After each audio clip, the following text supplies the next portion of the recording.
Hi, can you guys all hear me in the back? All right, there isn't a microphone in this room, so if there's at any point you can't hear me, just wave your hand and I'll try to remember to speak up. So, hi everybody, I'm Christina, I'm with the News Revenue Hub, and today we're going to share a little bit about what we've learned in the area of membership. And so for those of you guys who aren't familiar with the Hub, we are a hands-on service-oriented nonprofit that helps digital news organizations build membership programs. And before I continue, I just want to clarify what we mean by membership programs. I know there's a lot of discussion around reader revenue, subscriptions, and paywalls. But for us, all of our clients keep their content free and accessible in order to build an informed community. And it's really not about transactions, so no paywalls, no subscriptions where you're handing over money for a product. But instead, you're just asking your readers to give to you what they think you're worth. And building a membership program, it takes consistent communication and time. But we found that it really works, and it is a great addition to your revenue stream. I'm just pulling up my notes. So a little bit back to what we do. We provide the front-end strategy and the back-end technology. We use off-the-shelf products like Salesforce, Mailchimp, and Stripe, and we have custom connectors to get all of those programs to talk to one another. That really helps free up your time and your capacity to focus on the high-level things. Be strategic, think about how you're going to grow your audience and how you're going to talk to your readers. And we also provide the front-end strategy. We have a playbook that's really focused on just having this ongoing dialogue. It sounds so simple, have this ongoing conversation. But we walk all of our clients through that every step of the way.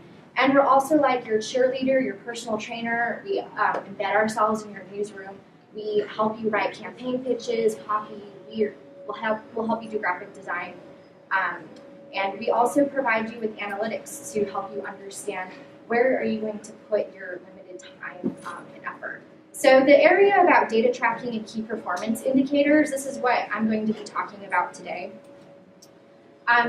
We're coming up on 2 years. We launched as a pilot project in November of 2016 with 5 clients, and we're going to enter 2019 with 30 news organizations of all different sizes. Our smallest organization made $90,000 in their very first year, and they got $35,000 of pledged recurring revenue. So for the first time, these organizations are seeing month by month what are they going to get 1 year out and plan their operations accordingly. And collectively, we've helped our clients raise $6.1 million in new reader revenue.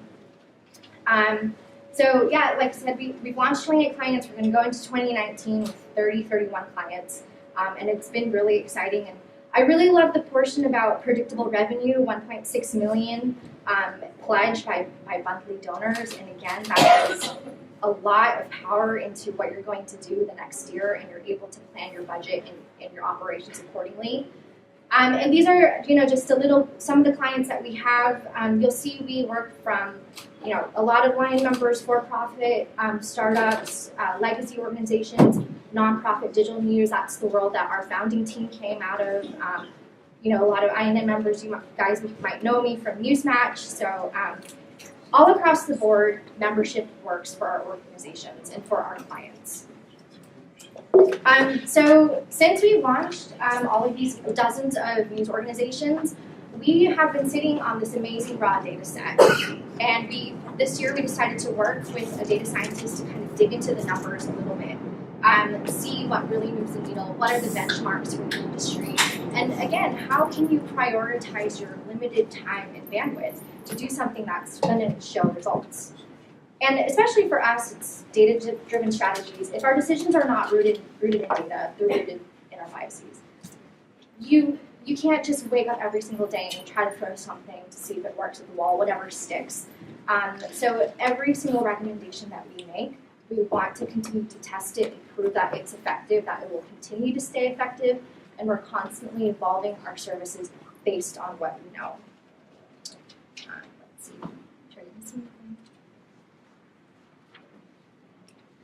So earlier this spring, when we kind of launched this area of the hub that we're calling the Learning Lab, we set out to answer a couple questions. One, what are the benchmarks for client performance? What percentage of your readers should be members? You know, how long does it take to get somebody to move through the pipeline, that sort of thing. Do our recommendations work as expected? You're going to hear me talk about newsletter products, putting up a pop-up modal. Does that actually really move the needle? Does that correlate to revenue? And what does move the needle? And then again, now this fun part is how can we lead experiments with our clients to improve their performance? So whenever somebody comes to us, they ask, I don't know if membership is right for me, and some of you guys might be going through this in your head as well, as you try to figure out what type of reader revenue stream you want to build. We found that there are a couple things that indicate success. The first is your email list size, but on top of that, it's what type of engagement you have with your readers. It's, you know, it won't help you to have a huge email list size if no one is opening or engaging with your newsletter products. And if you're on Mailchimp, we found that 4- and 5-star readers are a really good metric over open rate because it takes into account the frequency of newsletters that you guys are sending. So there's a little bit more weight to that number. And then also average monthly reader revenue before launching a membership program with us. That means you've already tested the waters. You already have a little bit proof of concept. You know that your readers are willing to respond and tolerate a pitch. And so then you hear a lot about the audience funnel, you know, moving people through your page to your email list and everything. And so what we try to really drill in is what part of the funnel really correlates to membership. And we found that revenue is largely predicted by how well the news organization can move the readers into and through the middle of the funnel. So for example, if you're saying that you're getting, you know, thousands of email page views, unique page views a month, but you're not taking advantage of them, their time on the site and trying to move them over to an email list where you're going to engage them even more. Having that number doesn't necessarily correlate to revenue. What you need to do is put in lead acquisition features onto your website, sign up forms, promote your newsletter products, get them onto your email list, and that is where the magic really happens. People who are able to work this middle of the funnel and engage with their subscribers are going to really prime their audience for membership down the road. So again, a large passive readership is less valuable than an interested email list. And so then we also decided to evaluate the impact of our work and really crunch the numbers on our recommendations. So we found that our program and our service has a real impact for our clients. Our clients who join the Hub earn about $10,000 more per month than before, and they have almost all doubled their small donor reader revenue.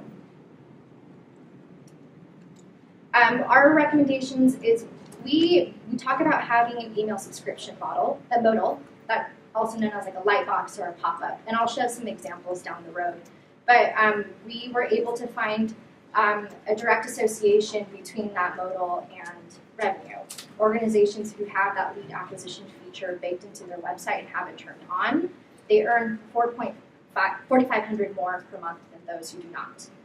And again, organizations with the new subscriber welcome series earn about $11,000 more per month than organizations who don't.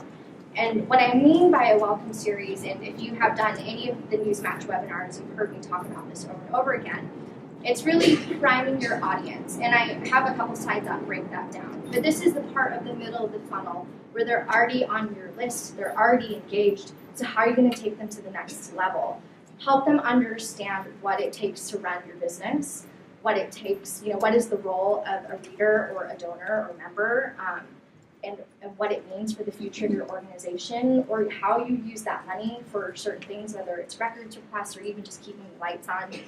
You know, our readers are not mind readers. They don't know what we're facing on a daily basis. So it's really important to bring them into that journey every single step of the way. And so this is how we deliver our metrics to our clients. We focus on a couple of KPIs. There's so much data out there, but what good is data if you don't know how to use it? So if we're able to like really, you know, again, put on the horse blinders and think about what are the things that really matter, this is what we recommend. One is email list growth. That has to do with your audience. and again, moving people through that middle of the funnel. The number of monthly donors. Monthly donations we always go for them over one-time or annual donations. One-time annual donors give once every 12 months. You're going to have to go get that gift over and over again. If you get somebody on $10 a month, $15 a month, the average length of that gift is 22 months. So your retention numbers are going to be a lot higher, and it's less work for you down the road. And that's an opportunity for you to continue to stay engaged with them. So if their credit card expires, you can, they're already compelled to give again. Individual members, of course, people want to see that base go up, and donor retention. Who was with us last year is still with us this year. And email and member conversion rates, what percentage of your audience are you actually convincing you to give you money? And then funnel performance, how fast are you moving somebody through the pipeline? And so we provide a report with benchmarks and recommendations to each client. So I'll show you what this looks like in a bit. And so you'll see, I'll show you in the report, we have medians for how all of our clients are performing, so you know exactly where you fall. But that's all relative. You need to set those benchmarks for your own organization. So if you start launching a membership program, track the data, track those metrics, and compare it against yourself year after year, and set those goals for yourself. And also for us, everyone at the hub is very type A. We set our goals very high. We want all of our clients to be performing at 100%. The median is not good enough for us. So we work with you just to get you up. So this is dummy data, but you'll see this stuff, the median in yellow, those are real metrics. And 36% of our members, across our clients, 36% of the members are giving on a monthly basis. So, what we do is if we look at your data and we see, hey, you're a little bit low, this is what you got to do every time you send a pitch. You got to ask them to do a monthly gift. Anytime somebody's renewing a gift, ask them if they would convert to a monthly gift. Rolling annual retention of members. Retention is such a tricky metric, and this is kind of the best metric that we've come up with, and our definition is what percent of our members that we had this time last year are still with us. So this number can change month after month because we're tracking it on a monthly basis. But I know a lot of us, especially in the nonprofit world, we pull those retention numbers when we have a board meeting and they want to see what those are. And that's not always a good picture. But the idea is you really need to be focusing on retention, staying on top of failed credit cards, sending out donor engagement pieces that are going to keep them interested and aware of what you're doing. Because it's easy to get a new member, but keeping them is also a lot of work as well. List open rate across the board, 25% of our organizations see 25% open rate. And then down here at the bottom, this is just kind of a different way to picture the funnel, and we've been calling it an engagement escalator. So at the bottom, we look at our audience, and again, this is just dummy data. And then we think about the number of subscribers. So what percentage of your audience is actually going to sign up for your email list? So for our clients, the median is 14%. And then again, moving them up to the level one more, what percent of your subscribers are actually going to become members? So the median is 4% for our clients. And so that's kind of like the benchmark data and what we've been learning, and it's really allowed us to think creatively about what we want to do next, identifying certain clients who might be open to trying some experiments. We're always trying to figure out what works, what doesn't work, what could we do. And so the first one that we launched this year, and this was we received funding from the Lenfest Institute to kind of take the metered messaging paywall, the paywall message, and kind of flip the script a little bit. So instead of, hey, you hit 5 articles this month, you have to pay now. What would happen if we told the readers that we're a nonprofit news? You've read 5 articles. We're a nonprofit news organization. You've read 5 articles. It's free to consume, but it's not free to produce. Will you give? So this is from the Rivard report in San Antonio that we work with. So you can see that we're showing different messaging for if you're coming from Mailchimp or from just the website in general. And at the bottom, we had just some tracking where we were able to see the page views. And so somebody who read 13 articles this month, we told them, we don't lock your stories behind a paywall, but would you consider donating to support this service? And we found that 50% of people clicked through and gave. And people clicked both versions an equal number of times, so either support the journalism or also just, hey, you've been taking advantage of our free content. What would they respond to? But people who saw the metered language donated twice as much money. So we have some ideas for how we want to take this to the next level and iterate on this more and see if we can have a little bit more specific data to work with. And then the second experiment we wanted to figure out is, what is the threshold? I think every time I talk to somebody who's like, we started a monthly membership program, they can start at $5. I'm always curious, how did you get to that number? And it's usually a gut to intuition. It feels doable. So we decided what would happen if we would increase the form from $5 to $10, see if people would really give more. And people do give more. People give when you ask for more. People, you have to tell them what you are worth and ask them, like, will you invest in me? How much do you use our recording in your daily life? If you say we only need $5, they're going to think you only need $5. So don't be afraid. It doesn't discourage people from giving either. And our default recommendation is $10 a month, but we've also seen organizations, I think across the board, are kind of inching towards $12 and $15 a month. So again, don't be afraid to ask for more money.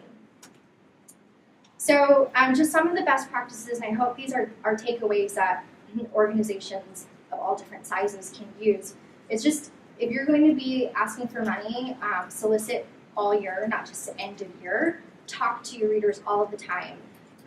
Again, and I'm going to show you breaking down a little bit about the Welcome series. People often don't know, like, you're a nonprofit, or you're reader supported, or these are the areas that you cover. You may have a podcast, you hold events. Just think about all of the different ways that somebody is coming to your website, or they got your newsletter from a family or coworker. It might sound redundant because you live and breathe this all the time, but it's super important to let your readers know about this stuff. Keep the call to action language fresh. Don't be afraid to play around with it. You could try testing different colors if people respond to stuff. You can infuse a little bit of energy. I know for those who were in the CMS conversation here yesterday, Jim Brady talked about having that same personal tone that you see in their editorial products woven in through their membership messaging as well. And again, promote monthly recurring gifts. So again, I know one of the things that all of us wish we had more of is time. So where do you begin if you don't have that much time? I'd say the first place is a modal. These are some different organizations that we have worked with before, where you'll see a little pop-up of them collecting an email address. We have VT Digger, I think, who's here today. And then this is ours, which is just a little clean kind of toast feature that's not super invasive. I know you guys may be experiencing pushback from editorial newsrooms. So there are some, if you just poke around on a couple different websites, and you can also find our clients and stalk their websites, we've helped them fight those battles. What is something that's aesthetic, that's not going to disrupt the user experience, but also help you drive revenue. Again, the Welcome series, just a little bit, if you were to kind of start this, I shared this at the Reader Revenue Workshop back in April, but if you were to write a Welcome series, the idea is when somebody joins your email list, in addition to getting your newsletter products, they should also get a series of communications that, again, that help them understand the behind-the-scenes inner workings of your organization or what your business needs are. So just some of the basic facts that they might not know about you. And again, the goal is to prime them for donating in the future. Help make that case and lay it out now. Help them understand the purpose of your organization and the role you play, whether it's in your community. And then for those of you who are on Mailchimp, they offer free automation, and it's really common for just a lot of marketing vehicles, so you can look for that. They have a great resource list. And then again, find them for us. That's the ultimate goal. Yeah, so again, if you had to prioritize your effort, just build your audience, develop your newsletter product so there's meaningful engagement with your readers. If you're sending out an editorial product that's, a daily RSS feed of just headlines, is there anything more that you can be doing that's offering fresh content, context, a personal touch, something that's really going to help build a daily habit and be, how can you make that newsletter a destination? Because now you have a direct line to your readers, and if you're going to use email as a vehicle for donating, it should, complement in quality with what you're giving them. Again, ask often. Don't be afraid to ask often, and aim high and ask for more. And take it one step at a time. Membership is a long game. You might see little triumphs here and there, but ultimately, it's just one step at a time to get you closer to financial sustainability. So that's basically it, and I'm happy to take any questions about membership or anything in general. Yes. So, what do you do? How do you get into this when you have an existing email list, but you haven't done all of these things? Like we have 4,000, 3,900 people on our email list, but we haven't been doing the things that you suggest that you should do, like the welcome series. What can we do now to start down that path? Yeah, so you can definitely send a welcome series and just change the language a little bit. Like, what's the name of your organization? It's Riverhead Local. Okay, so hey, we know you've been reading Riverhead Local for a couple months now, but just in case you don't know who we are, just a little bit of refresher, I'm going to check back in with you, and you can introduce yourself. Like, I'm the publisher, I'm going to check back in with you, and kind of break it up into a series of 2 or 3. And so, you could have it go 2 ways. Put in a survey or something, or share what your favorite story was this year, and start to begin to nurture this relationship.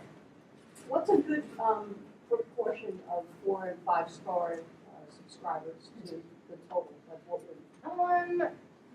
I think it's like a lot of our high performing organizations are 40 to 60%. Yeah.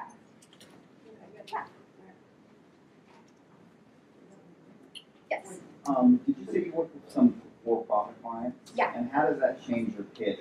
I know a couple times you said, like, hey, we're nonprofit, blah, blah, blah. Like, yeah. Have you found messaging that works for for-profit clients? Yeah, well, so obviously we can't say your donation is tax deductible. We don't think we use the word donation. I think we use the word gift in becoming a member. But I mean, what we found, all of our for-profits are local for-profit entities, and we really focus on the role that they play in your community, and what it means. If all these other national news organizations are reporting on statewide issues or what's happening at the national level, who's looking out for our city, our region, our community, this is the role that we play. We're we're community supported, community driven, and we're here to serve you. So investments. So yeah. And again, I think it's just demonstrating the role that the reader has in your news organization is just really important, because people don't know how they can get involved, and I think what we're seeing across the board is people do want to get involved. You just have to make it easy. You've got to show them how. Any other questions? I might have just breezed right through that. Okay, well, if there are no questions, I am here through the end of the day. I'm happy to answer any questions about membership. If you're, go ahead. Yeah, no, go ahead. So we've been doing a straight RSS newsletter, and so would you suggest that it makes sense to have 2 kinds of newsletters, like to do that RSS newsletter as well as this other kind of newsletter that is more conversational, more about what you do? Is that an okay thing to do? Yeah, I think it's totally fine to have multiple newsletters that have like a different feel. I think if your RSS feed is daily, it might be, given the size of your team, it might be hard to pull something off like that on a daily basis that's original content and fresh. but maybe you might be able to do that on a weekly basis. You know, like round up all the top stories from the week and have, you know, a personal note from the editor about I don't know, What went into them? What went into them? Talk about stories. Yeah, you know, something where people can begin to build a connection with the people who are producing the work. So you're a company that takes on clients and you do this with them. I'm Yes. sorry. Yeah. Okay. Yeah, so our clients work with us on a monthly basis. It's a monthly fee, and it's an ongoing process where you get access to our technology, and we help tailor the strategy based on where you are when you come to us, and we'll help you set goals. So yeah, we just rolled out 3 new services this summer that I think are a little bit more affordable, and you know, if anybody's interested, I'd be happy to have a conversation and explore that. You know, take it one step at a time. I know membership is a heavy lift, and this is not something that, you know, we take super lightly. Your organization has to be ready. So, you know, anytime I can help you talk through some of those concerns or apprehensions, I'm happy to. Yeah. Good, thank you. Yeah. Was there something going on here? No? Okay. Cool. Yes. Do most of your members work with you on a long-term basis, or do you have any like services that, you know, 6 months to launch this and run your own? It's an ongoing service. We give clients the opportunity to leave our program whenever they want, but it's been 2 years and no one has left us yet. So yeah, but we you know, we'll work with you if you know just want to use our technology or something. Or, yeah. Can you talk a little bit about how much you charge for those services? Yeah. Here actually, I'll just. This is on our website. We just put this up over the summer. So we essentially have 3 different plans, and the software plan is what starts at $500 a month. And what we do is I have an in-depth conversation with you about your baseline metrics. What does your audience look like? And we make a recommendation from there. So the signature plan is usually just like all the bells and whistles, all the analytics, copywriting, you know, experimentation. And not every organization is ready for that. So that's for super mature organizations with the team and the bandwidth to kind of take advantage of that. Standard plan, I think, is a great place to start. It's if your, you know, email list is at a couple thousand, and you know, say you're on WordPress, you can take advantage of our modal that we design for you. We'll give you all of our automated campaign copy and basically get you set up and running so you can focus on 1, being able to accept donations and do all of the automated features, but 2, just really grow your list. And we'll give you those custom KPI reports, that example that I sent you, every single month with like 2 quick action items, like, hey, this number's looking a little shaky, this is what you can do to get it up, and we'll help you get there. And then the software program is for organizations who can't afford the standard plan or signature plan, and the standard's at $1,500 a month. We start with $500 a month, and we also have all of these other items you can add on to really build something. So we have some organizations who've been with us on the software plan for about a year, and we check back in, and they're ready for something a little bit more, or ready to do, you know, an audience survey. So we're able to help them with that.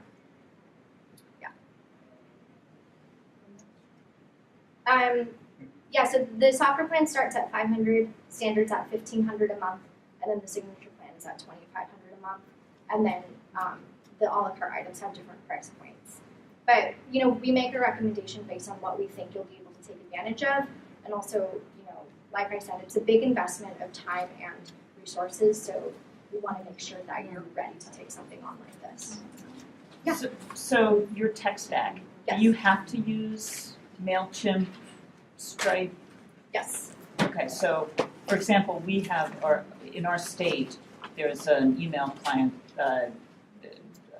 service, iContact, and they basically said to us, we'll give it all to you for free. Yeah. Which has been great for us. You know, so for 7 years we've been able to build our email with them. They've done A/B testing, so you wouldn't be able to work with us because we're using iContact. We may be able to provide consulting services, but you wouldn't be able to take advantage of our tech.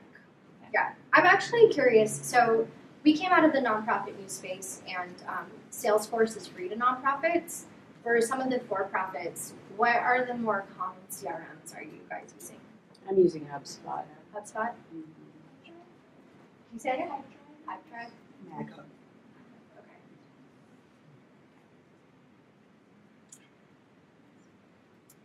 And I guess one other thing I'll just plug is we just started a newsletter this.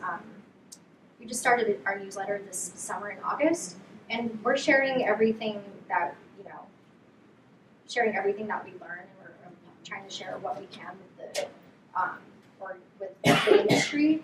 So it's on our website. We have some, I think, helpful insights. So feel free to subscribe. And it's all on our website, which is fundajournalism.org. Go ahead. Do you think that this sort of reader revenue can be the revenue stream for news organizations, or are you saying that it's pretty much a mixed revenue picture? Well, I think any healthy business needs diversified revenue streams. So I know, a lot of people are dependent on or have a lot of ad revenue. I think that should be a good complement to one another. I think you can't hurt but grow your member revenue, but again, don't put all of your eggs in the basket. Like when we were at Voice of San Diego, there was one year-end fundraising season. We went into December and we found out a major donor wasn't going to come through on a gift that we were planning on. So we're 3 weeks out from budget, so we turned to our members, we're very honest about what we were facing, and asked them to help step up and make up the deficit, and they did.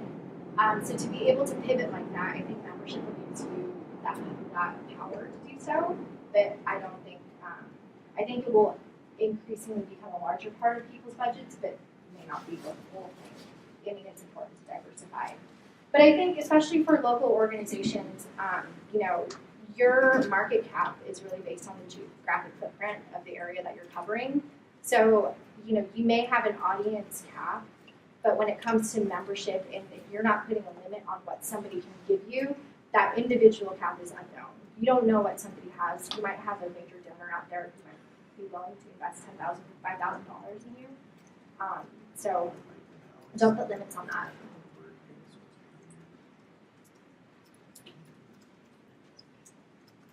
Okay. Well, thank you so much for coming to my session. I'll be around. Come find me and be happy to chat.